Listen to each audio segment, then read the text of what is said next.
Mungkin ini yang disebut orang-orang penunggunya sungai.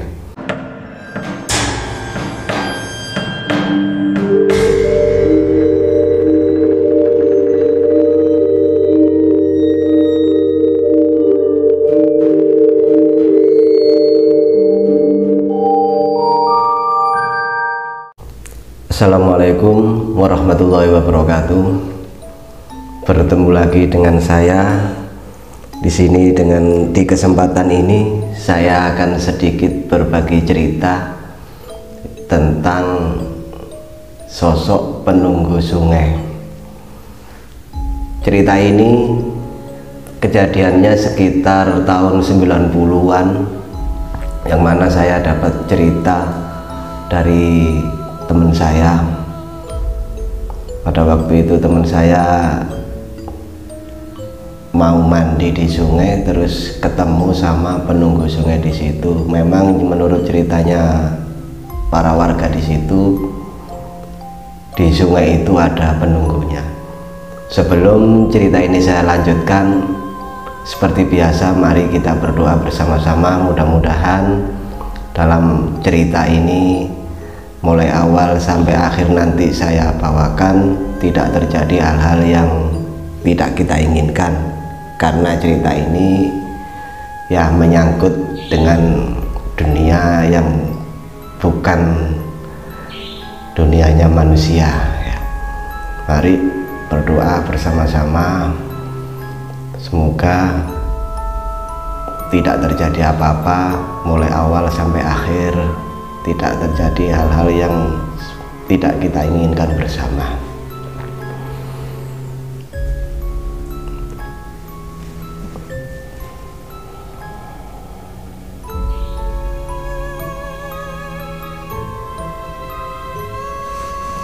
Alhamdulillah. Jadi cerita ini saya dapat dari teman saya waktu itu sekitar tahun 90 di suatu kota di Jawa Timur. Dia itu profesinya sebagai tukang tebang kayu. Suatu ketika teman saya ini dimintai tolong sama orang, disuruh nebang kayu di pekarangannya. Nah, pekarangan ini kebetulan di pinggir sungai posisinya. Nah, sungai itu memang sungai alam, jadi bukan sungai buatan, bukan apa istilahnya irigasi. Memang sungai masih alam, masih kelihatan banyak pohon-pohon di sekelilingnya. Kalau dilihat itu ya memang agak menyeramkan. Tapi sungai ini bukan tidak pernah dijamah oleh manusia atau gimana, enggak. Kesehariannya ya ada orang nyari ikan, ada orang mancing, ada orang, pokoknya aktivitas normal. Jadi bukan sungai yang nggak pernah didatangi orang, terus dia itu di situ baru pertama kali. Enggak, sungai ini sudah bersebelahan dengan kampung, dan setiap harinya aktivitas di kampung itu ya normal-normal aja. Cuma penduduk situ meyakini bahwasanya di sungai itu ada penunggunya. Nah, teman saya ini kebetulan dimintai tolong untuk menebang kayu yang bertempat persis di sebelahnya sungai itu. Pada suatu saat si teman saya ini dimintai tolong nebang kayu di situ, dan sungai ini memang secara umum orang-orang kampung situ sudah tahu bahwasanya di sungai ini ada penunggu. Tapi teman saya ini tidak menghiraukan masalah itunya, karena dia itu sudah pekerjaannya, jadi mau nggak mau ya harus dijalani. Jadi dia itu ngajak temen berangkat ke tempat itu. Di situ dilihat oh lokasinya sini. Setelah tahu lokasinya di situ, dia itu dibilangi sama temennya tadi yang diajak, kali ini sungai ini katanya ada penunggunya, katanya orang namanya orang dikasih tahu seperti itu. Teman saya ini ndak takut, karena apa, namanya sungai ya pasti semua ada penunggunya, nggak mungkin kalau sungai itu kosong nggak ada siapa-siapa. Seperti di alam kita pasti ada orang yang nempati di situ, nggak ada orangnya. Pikirannya dia seperti itu, karena apa, ya itu sebagai profesinya, dia mencari rizkinya di situ. Jadi kalau menghiraukan hal-hal yang seperti itu ya nggak jalan. Akhirnya nggak apa-apa wis, wong kita nggak ke sungai ini kok, kita nebang di sebelahnya. Nah, suatu saat berangkat, harinya ditentukan, ya wis saya berangkat. Pagi kerja seperti biasa, ya nebang kayu sampai selesai, terus pindah lagi kayu satunya, sampai pada waktu itu tiba waktunya zuhur. Pada waktu zuhur dia itu mau istirahat, mau sholat, mau makan, mau sholat. Nah, tapi mau nggak mau harus ke sungai itu, karena apa, lokasi rumah orang yang menyuruh itu jauh. Jadi dia itu mau sholat, mau apa, ya harus ke sungai itu. Akhirnya enggak apa-apa wis, walaupun ceritanya sungai ini seperti ini, tapi kita nggak ngapa-ngapain, niat kita cuma mandi. Akhirnya mandi di situ. Tapi sebelum mandi, teman saya ini ya maaf sempat buang air besar.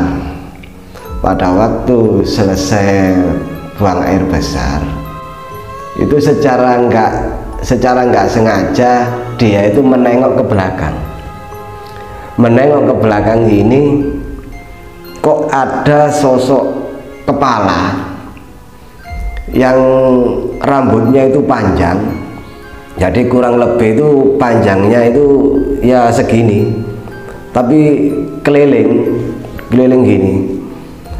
Kalau digambarkan itu ya seperti orang yang rambutnya panjang lagi nyelam di air, kan rambut itu kan kena arus itu kan gini-gini. Tapi yang ada di pikirannya dia bukan macam-macam, dia itu mengira ini sebuah kelapa yang terendam lama, akhirnya serabutnya itu rapuh kena air sampai membentuk seperti itu. Tapi lama-lama diamati, dipikir kelapa ini kok serabutnya panjang, nggak ada kelapa yang serabutnya itu sepanjang ini.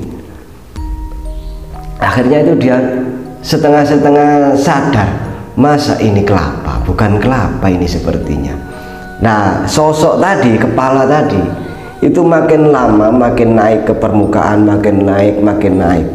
Nah, di saat antara permukaan air dengan kepala ini sudah sejengkal kira-kira, itu kan nampak semakin jelas bahwa apa ini, berarti ini bukan kelapa.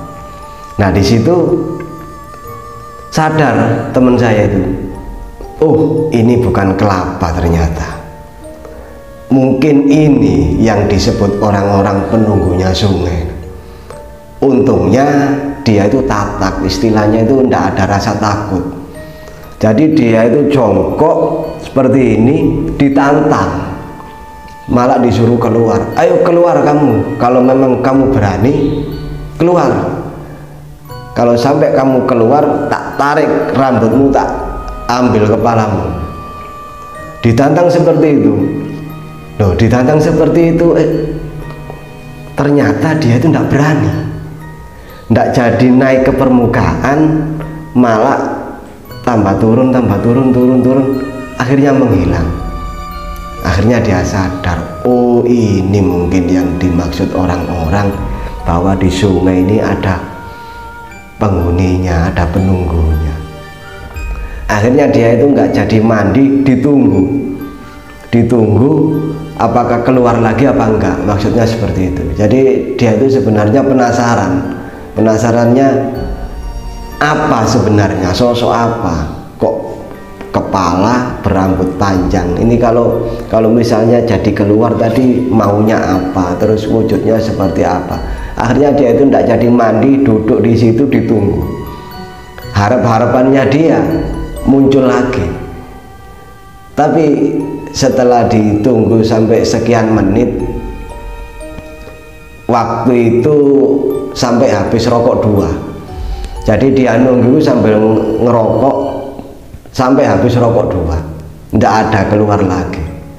Malah dia itu sempat istilahnya kalau apa bisa dikatakan sesumbar. Jadi istilahnya itu menantang. Kalau kamu memang benar ada di sini dan kamu memang mau mengapa-ngapain aku, sekarang tak tunggu, ayo keluar.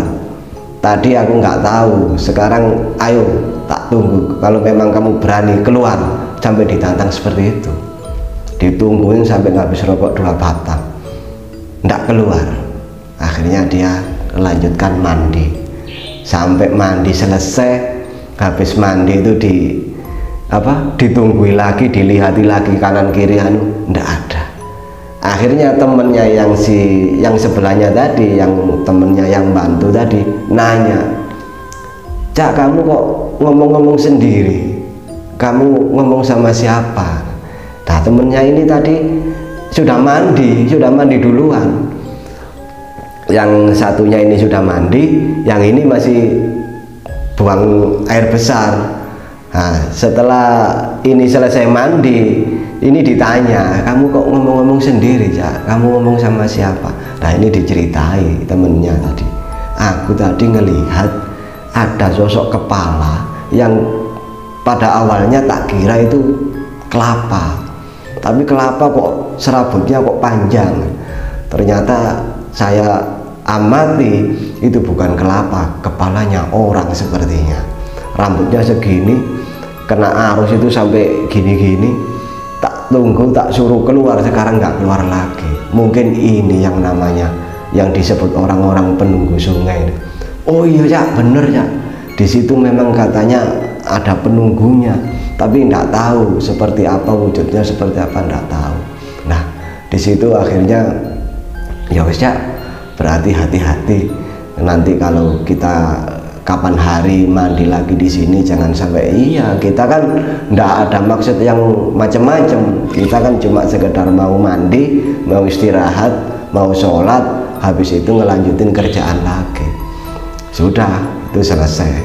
Cukup 2 orang ini yang cerita, yang ngomong-ngomong masalah itu. Terus keesokan harinya, dia kan pekerjaan belum selesai, kembali lagi ke situ. Akhirnya yang punya pekarangan tadi lupa pada awalnya tadi, kemarin itu nggak ngasih tahu bahwa di sungai itu memang harus hati-hati, ada ini. Pada hari yang kedua, yang punya pekarangan ini datang nanya ke orang 2 ini, yang ke teman saya itu, nanya, "Mas, sampean kemarin waktu kerja di sini, sampean istirahatnya, mandi-mandinya di mana?" "Ya di sungai ini." "Di sungai ini, mau kemana lagi? Saya mau jauh dari kampung, kau mau ke rumahnya sampean juga jauh. Akhirnya saya yang mandi di sini." Akhirnya yang punya pekarangan ini minta maaf, Mas ya, saya kemarin tidak ngasih tahu ke sampean bahwasanya di sungai ini tuh ada penunggunya. Orang-orang itu sering ngalami hal-hal yang aneh-aneh." Akhirnya si teman saya tadi yang nebang kayu itu bilang, "Oh iya, saya kemarin sudah ketemu, ternyata yang di sini itu wujudnya seperti ini. Oh, sampean sudah ketemu nih. Ngomong rame, ya yes, enggak apa-apa, yang penting sampean selamat, enggak kejadian apa-apa. Sekarang gimana, sampean mau lanjut kerja di sini apa enggak? Ya enggak apa-apa, ini tanggung jawab saya. Akhirnya dilanjutkan lagi. Nah, setelah dilanjutkan lagi, tiba waktu zuhur seperti yang kemarin. Nah, itu dicoba sama teman saya itu. Jadi dia itu nggak mandi, terus nunggu di situ, barangkali keluar lagi. Kemarin itu keluarnya jam segini. Nah, akhirnya dia itu duduk di pinggir sungai itu sambil nunggu itu ya nggak keluar, karena udah ada dituju kan, ada niatan, istilahnya itu dia itu niat pengen tahu, pengen ini. Akhirnya ya nggak keluar. Memang pada waktu kemarin dia itu kan dianggap orang asing, istilahnya orang yang tidak pernah ke situ.